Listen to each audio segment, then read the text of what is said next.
And of course, the first thing we did when we got to MUSC is they checked for heartbeats, and they only found one. And somewhere between East Cooper Medical Center and MUSC, one of the girls passed, Olivia. And so we didn't have time to process that. They said, listen, we only hear one. We need to get Tess up and get her tested. So they started running tests at about 4 in the afternoon, and it continued till about 10:30 at night. And one of the things, if you know my wife, you know that she guards her space pretty close. I'm not going to say she's claustrophobic, but she likes her space. And one of the last things that we had to do was put her in the tube, in the CT scan or the MRI, whatever the machine is. And it's 10:30 at night. We've lost one of the children. She is at wit's end. They've poked and prodded her. And I thought, we're not going to get her in that machine. There's no way. And they started sliding her in. She stuck her arms out and said, I'm not doing it. I'm not doing it. And I said, God, I remember praying, God, we got to do this. You have got to help us out. I'm beyond my coaching abilities, encouraging abilities. Please help. And it was as if he breathed into that moment and calmed it down. Tessa was able to gather herself, and she got through that test. And we got back to the room, and it's probably close to midnight. The doctors come in, and they said, listen, this is what's going on. They started giving us all kinds of statistics and this and that. And what it came down to is they had found that Tessa had something called pulmonary hypertension. And there's 2 types of that. There's primary, which means it's something you're born with that operates undetected for years. However, when you're in your 30s or 40s, it's fatal. Your heart will give out and you will die, and there's no cure.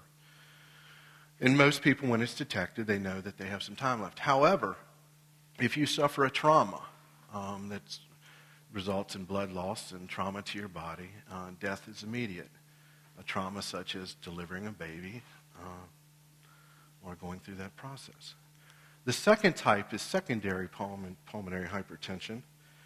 And that's something that, again, it looks just like the first type, except there's something going on in your body that's creating this condition. And however, once this condition is over, all systems will then return to normal and the person will recover. And this condition could be something like being pregnant, and delivering a baby, and going through that. So here we were, not knowing which type, not knowing what the outcome would be, and knowing that Tessa was very sick. And they left us with that news to then go to sleep. And we did. We slept, at least I did. I slept okay that night. We got up the next day, and we're processing all these doctors' reports and all this stuff. And they take Tessa out of the room for a test or something, and I'm left alone. And it's really the first time things have settled down, and I'm alone. And I start thinking about all these doctors and all this information is just coming at me. Lord, I don't. It's too much for me to grasp. And he took me to the book of Job, and I'm going to read it. This is a portion of Job that after Job's friends had offered all this advice, and even Job had taken some time to say some things himself. Finally, in chapter 38, the Lord speaks. Then the Lord answered Job out of the storm. He said, and I want to put this in the right way. This is when he spoke this to me, it was an encouraging word, reminding me of who he is and his power. It was not a rebuke. So when you hear this, it's a little different context probably than the way it was spoken to Job. But he's just reminding me of who he is and his power. And so the Lord said to Job out of the storm, who is this that darkens my counsel with words without knowledge? Brace yourself up like a man. I will question you, and you shall answer me. Where were you when I laid the earth's foundations? Tell me if you understand. Who marked off its dimensions? Surely you know. Who stretched a measuring line across it? On what were its footings set?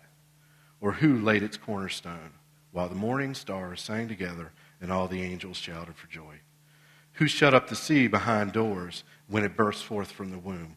When I made the cloud its garment and wrapped it in darkness. When I fixed limits for it and set its doors and bars in place. When I said, this far you may come and no further. Here is where your proud waves halt. Have you ever given orders to the morning? Or shown the dawn its place? That it may take the earth by the edges and shake the wicked out of it? The earth takes shape like clay under a seal. Its features stand out like those of a garment. The wicked are denied their light, and the upraised arm is broken. Have you journeyed to the springs of the sea, or walked in the recess of the deep? Have the gates of death been shown to you? Have you seen the gates of the shadow of death? Have you comprehended the vast expanses of the earth? Tell me if you know all this. What is the way to the abode of light, and where does darkness reside? Can you take them to their places? Do you know the paths to their dwellings? Surely you know, for you were already born. You've lived so many years. Have you entered the storehouses of the snow, or seen the storehouses of the hail, which I reserve for times of trouble? What is the way to the place where lightning is dispersed, or the place where the east winds are scattered over the earth? And it goes on and on. And I was left with the same reply as Job. I am unworthy. How can I reply to you? I put my hand over my mouth. I speak once, but I have no answer. Twice, but I can say no more. And at that moment, I got on my knees and then on my face in this hospital room. And all I can tell you is what I saw. Is as I was doing that, shafts of light entered that hospital room and transformed it from a hospital room into like a cathedral with just light. And I physically felt, God pour, as somebody would take a big jug of water and pour in a glass. And you know how you pour really fast and it just, you can hear it chugging as it fills. Pour his love into me in a way that I could feel. And I can say from that point on that I had perfect clarity as all this information was coming to me in ways that I never have before. Part of what I do for a living is I'm taught to analyze situations and come up with solutions. And so I know what I'm doing, but this was totally different. This was clarity that I couldn't comprehend. And so as the doctors came back, what happened was it became clear that if Tessa continued, that she was not going to make it. So that there was not a chance that the remaining baby, Samantha, was going to make it. And so if we continued, she would not make it. If we did something soon, she would have a 50-50 chance of making it. And so they said, you need to choose the time and the date. And so I said, listen, can I have 3 days? I said, family doesn't even know a lot of this is going on. I have to have time with my wife to process this. And I have two boys at home that I need to get ready for this. And so they said yes, and we chose a date and a time. And so the next 3 days I spent calling family members who had no idea what was going on, telling them that they needed to come see Tessa. It may be the last time. I also had the task, and I wouldn't want anyone to have to go through this, of getting 2 small boys who did not know this was going on, bathed, cleaned up, dressed up, to go in and see their mother for what may be the last time. And helping her through that meeting and then ushering them out that door and driving them back home. And when I did that, I was on my way home. I was right out by the McDonald's on 17 on the bypass. And it hit me that I didn't have a clue how to be a single